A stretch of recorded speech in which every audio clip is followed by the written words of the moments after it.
अंबाजोगाई शहराच्या मधून वाहणाऱ्या जयंती नदीच्या तीरावर योगेश्वरी देवीचे पुराण प्रसिद्ध मंदिर आहे. मंदिराचे बांधकाम हेमाडपंथी स्वरूपाचे आहे. मंदिर उत्तराभिमुख असून मंदिराच्या भोवती 2 परकोट आहेत. योगेश्वरी मातेच्या दर्शनास येणाऱ्या भक्त भाविकास शहराच्या बाजारपेठेतील रस्त्यावर असलेल्या उत्तराभिमुख महाद्वारातून प्रवेश करावा लागतो. या महाद्वारावर नगारखाना आहे. महाद्वारातून प्रवेश करताच सुमारे 100 फुटाच्या अंतरावर समोरच एक दीपमाळ आहे. ही दीपमाळ पूर्वाभिमुख असलेल्या महाद्वारासमोर आहे. अशीच आणखी एक दीपमाळ उत्तराभिमुख असलेल्या महाद्वारासमोर बांधण्यात आली आहे. विशेष उत्सव प्रसंगी या दोन्ही दीपमाळांवर दिव्याची आरास केली जाते. पूर्वाभिमुख महाद्वारातून आत प्रवेश केला की उंच असलेले एक वैभवशाली शिखर आणि लहान लहान 4 उपशिखरे असलेले हेमाडपंथी बांधकामाचे मंदिर दृष्टीस पडते. या उंच शिखरावर देवदेवतांची शिल्पे आहेत. या शिल्पातून दशावतार, कृष्णलीला इत्यादी बरीच शिल्पे आहेत.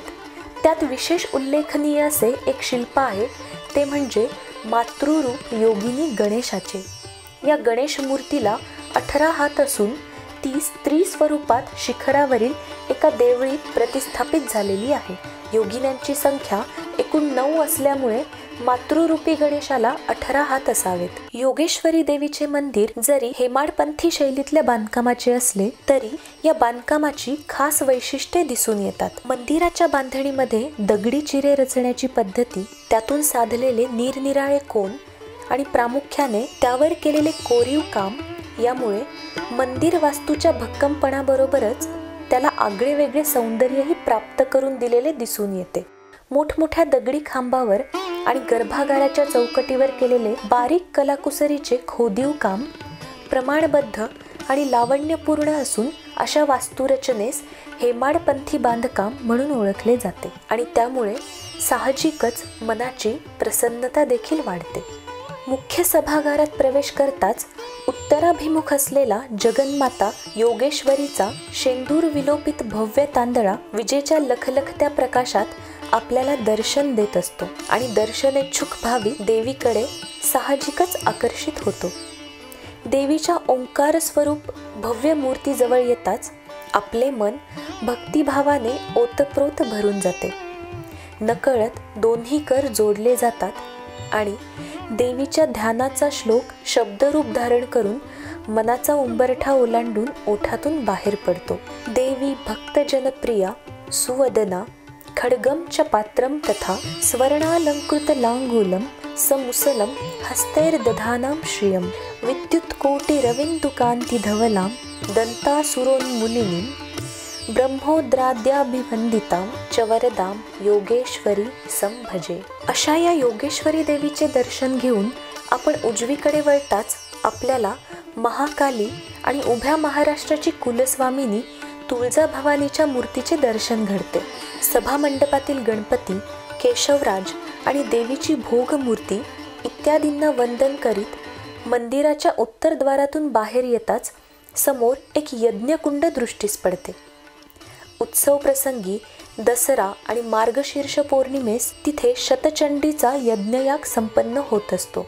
यज्ञकुंडावर मुख्य मंदिरासमोर मजबूत बांधणीचा भव्य सभामंडप आहे. मंदिरासमोरील सभामंडपात भजन, कीर्तन, प्रवचन, लग्न, मुंजी इत्यादी मंगल कार्य नित्यच होत असतात. सभामंडपातून नगारखान्याकडे जाण्याच्या मार्गावर दंतासुर वधाच्या स्थानाची आठवण करून देणारी दंतासुराची प्रतिमा दृष्टीस पडते. मंदिराच्या उत्तर व पूर्व दिशेच्या पराकोटाच्या आतील बाजूस भक्तांच्या सोयीसाठी अनेक ओवऱ्या बांधलेल्या आहेत. पाठीमागच्या ओवऱ्या सर दिनकरराव राजवाडे, ग्वाल्हेरचे प्रधान यांनी बांधलेल्या आहेत, तर बाकीच्या ओवऱ्या निरनिराळ्या काळात बांधल्या आहेत. नैऋत्य बाजूच्या ओवरीत रेणुका मातेची मूर्ती ठेवलेली आहे.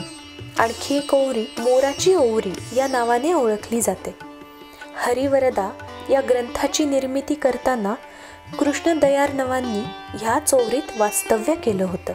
मंदिरासमोरच्या उत्तराभिमुख महाद्वारातून बाहेर पडताच समोरच उभ्या असलेल्या दीपमाळेच्या पलीकडे सर्वेश्वर तीर्थ म्हणजेच सर्व तीर्थ दृष्टीस पडते. हे देवीच्या स्नानविधीचे तीर्थ आहे. तीर्थाच्या पश्चिम बाजूस सर्वेश्वर, रुद्रभैरव आणि महारुद्र यांची छोटी छोटी मंदिरे आहेत.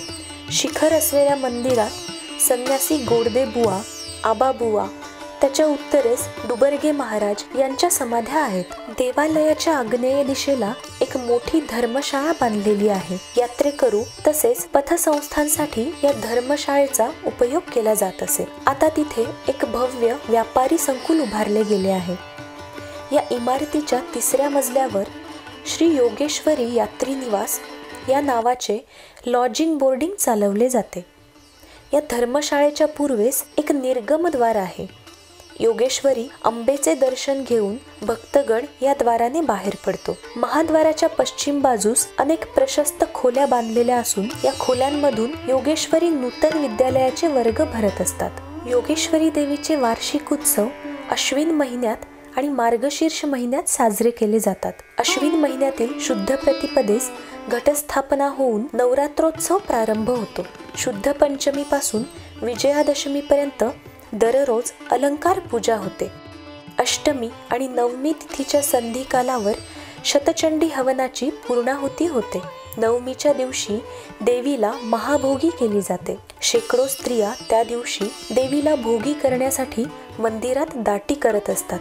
दसऱ्याच्या दिवशी मोठ्या समारंभपूर्वक योगेश्वरीची पालखी निघते. आराधनीच्या पेटलेल्या शेकडो पोतांनी सारा भाग उजळून निघतो. पोतराजाचे गाणे गाऊन हलकीच्या तालावर थैथै नाचणे चालूच असते. चौघडा, ताशा, हलकी, बँड, रणशिंग यांच्या एकत्र झालेल्या आवाजाने आकाश भरून जातो. पालखीची मिरवणूक चालू असताना हजारो सुवासिनी जागोजागी तिची खना नारळाने ओटी भरून तिला प्रेमभराने ओवाळणी करतात.